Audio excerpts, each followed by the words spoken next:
This meeting is being recorded.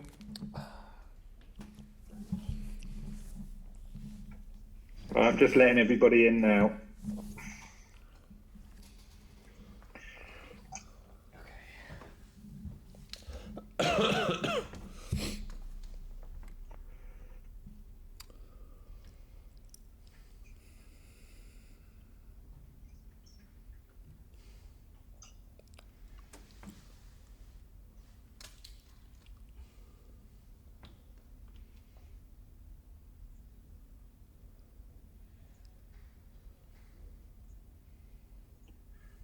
Just waiting for Gail to come on from Sky. I've got you now, Gail. We'll kick off with Gail. Then we go to Jonathan for PLP, then Ian Abrahams, and then Johnny Cantor in terms of broadcast. Once we finish the broadcast... To record, please. Yep, you should have that. Yeah, I've done that. You should be able to record now. Yes, thank you. Yeah, we'll kick off the written section. We're going to start with Sundays today, as it's a Sunday game. So I'll take hands now for any Sunday questions, and once we finish the broadcast, we'll go to Sundays. Gail, if you would like to kick us off. Good to go. Yeah, is that all right? Hi, Graham. Just a few from me today, because I think we're going to speak after. Do you want to start with some team news? Because there was a couple in isolation, a couple of injury doubts. Where are you and who will you have available for Sunday? Yeah, so Enoch's available, Pascal still isn't. Adam Webster will miss the game. And Dan Burn is back in contention, will be in the squad. So apart from that, I think we're as we were. How bad was Adam's hamstring then? Because I don't think we had an update since after the game. When might we see him back? And the only other one while we're on it is Lamptey. You penciled him in for a cup game. Is that still the case? Yeah, Tarek's made really good progress. So he's been training with the group for a while now and looking better and better each day. So that's still the plan. And Adam is probably going to be, I would have said, maybe the other side of the international break is where we're looking with him, if we're being sort of fair to him and a bit of recovery. So not the best news, but not the worst news. It's probably in the middle. It's 19 games to get to this point last season, Graham, in terms of the wins. Amazing to have done it so quickly. I guess the easy question is, what have you changed? Yeah. What's the difference? And I mean, how much in reality? Yeah, and if I could just answer it simply, then I'd be a very wise man. I think that the truth is we've just carried on working. I spoke a lot last year about the margins being really tight, and often they fell on the wrong side of us.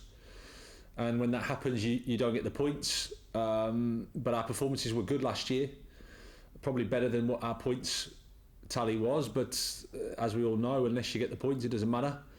So we just carried on working, and this time I think the margins have been on our favour. It's not like we've been dominant in all the games, and clearly the better team. We haven't been that.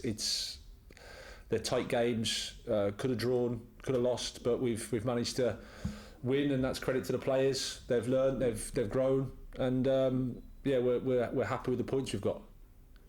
Have you seen a noticeable shift in the players' kind of maybe resilience to get you over the line, or is there that sense now of a bit more confidence? We know how much those top 2 inches matter to maybe fall on the right side of those margins.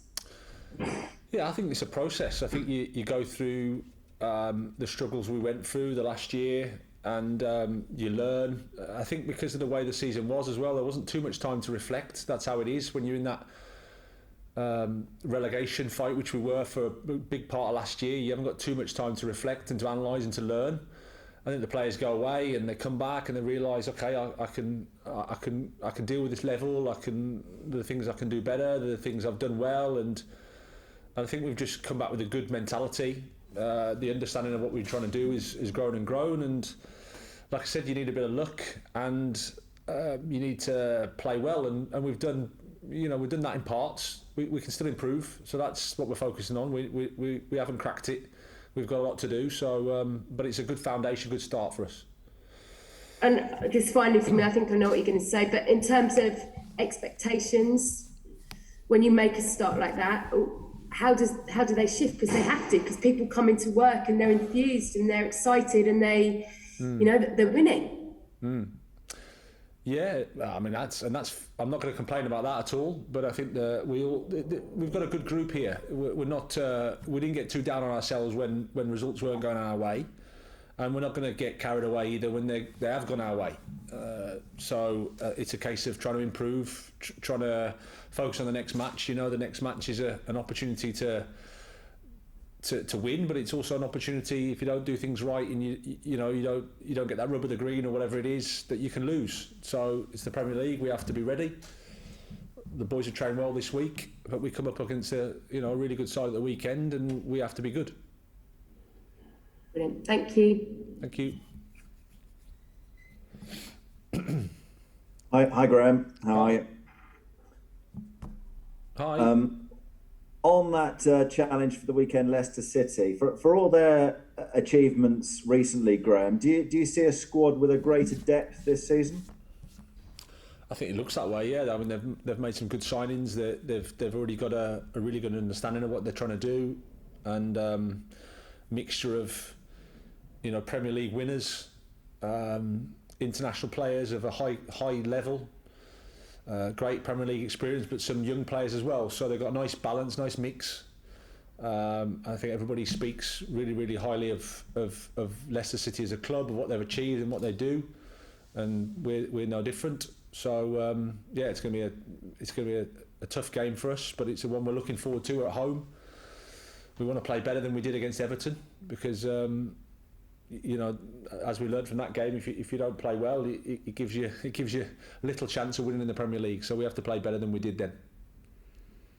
Can I ask you about Yves Bissouma, who's been speaking this week? Just in terms of the progress that you've seen in him, Graham, in every area of the game, can you talk a little bit about the progression that he has made as an individual? I mean, I think he's made good steps. I think the exciting thing for us and for him is he's not at his maximum. I think there's more to come, but I think his consistency has improved. His lowest level has got higher, so to speak. His highest level is scary, to be honest. I mean, he's got some quality, but it's about being consistent and about understanding the game a little bit more and his role in the team, and I think he's done that really well. He's been an important player for us over the last 18 months, maybe a little bit longer. He's taken steps, but like I said, he's still got some steps to take as well, which is great for him and great for us because we need to help him get there.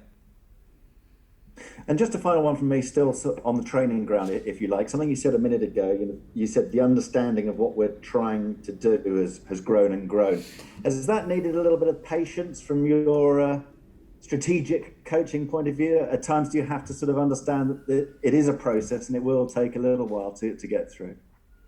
But I think anybody would say the same. I mean, I know when you're a coach, you can't ask for time because people want results now, and you have to get results enough that buys you that time. But the reality of it is, whoever it is, whatever name you want to throw, I think they'll say the same thing. You get better with time. It is a process of learning, making mistakes, developing, understanding each other better, more.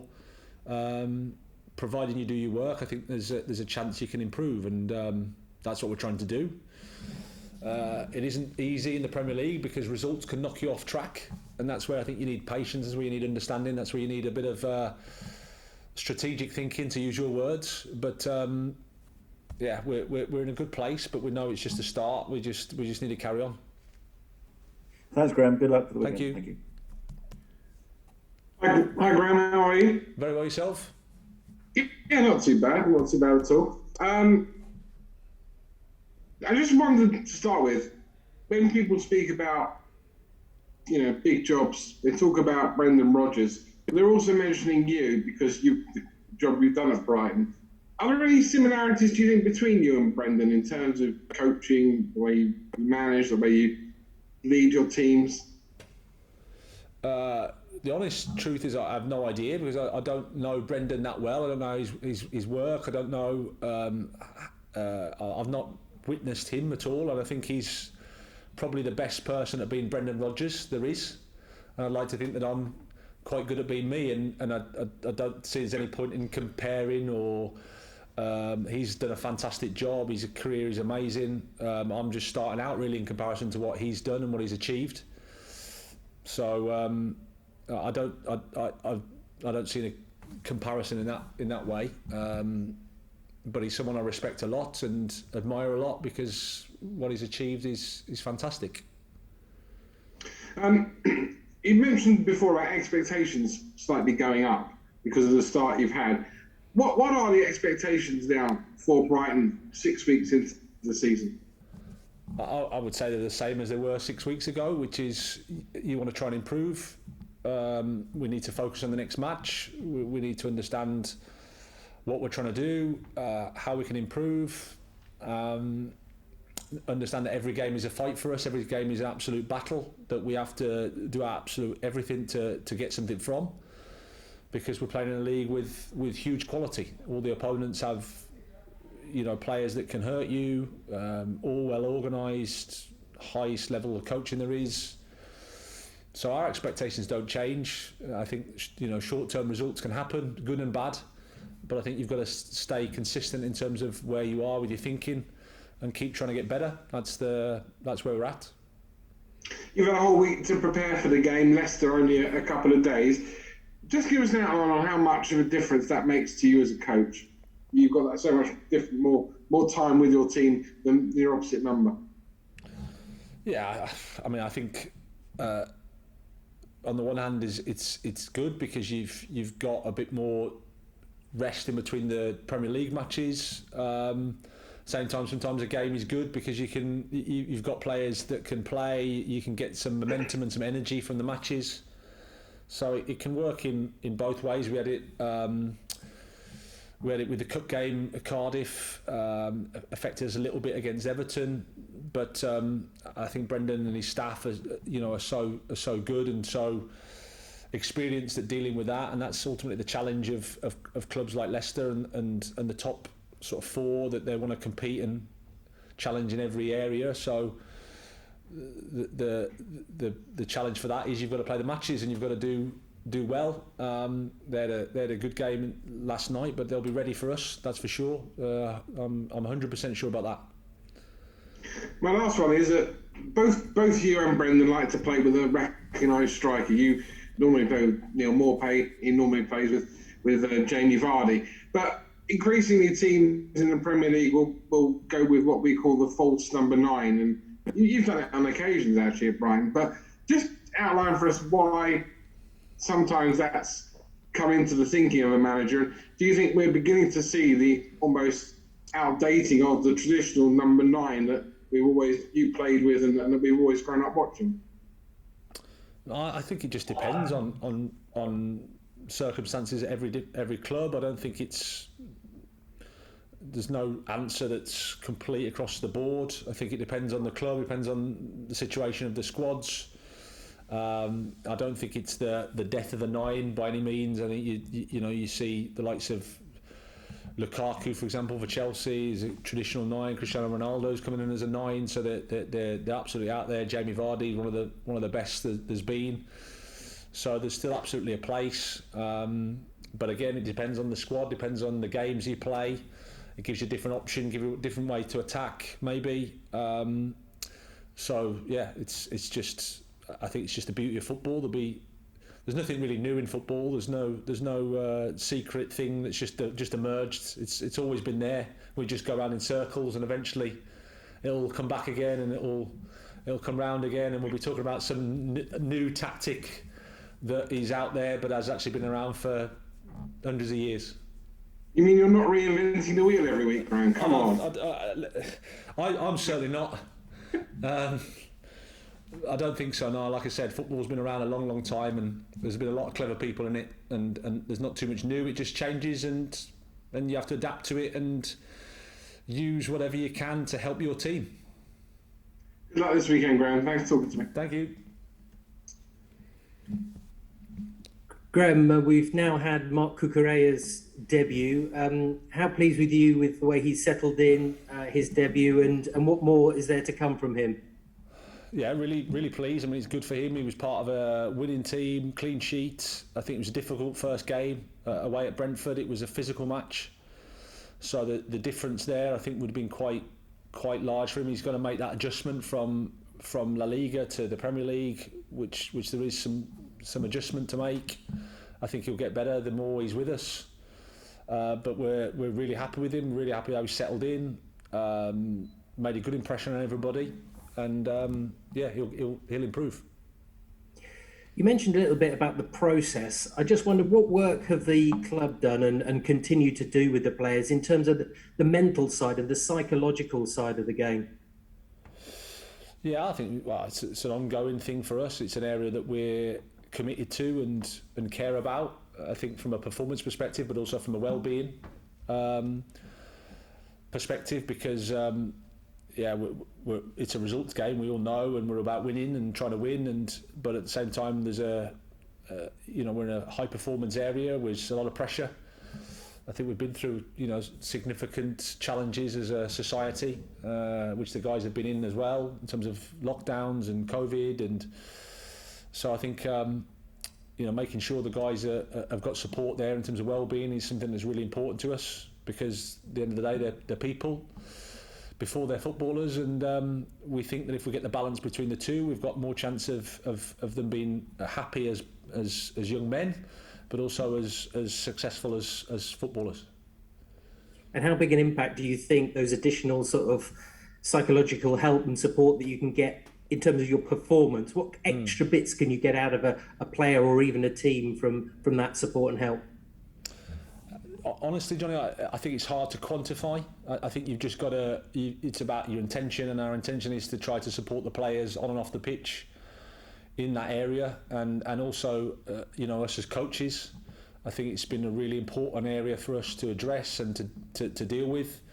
I think we're all grateful for the club for that support, and the guys behind the scenes have done a fantastic job. So it's an area that the more we work with, the better it will be, and the more rewards you get, or the more benefits you get. But at the moment, we're really happy with it.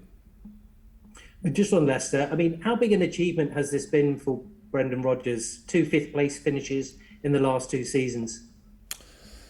Well, and a major trophy as well. Qualification in Europe. I think he's done a fantastic job.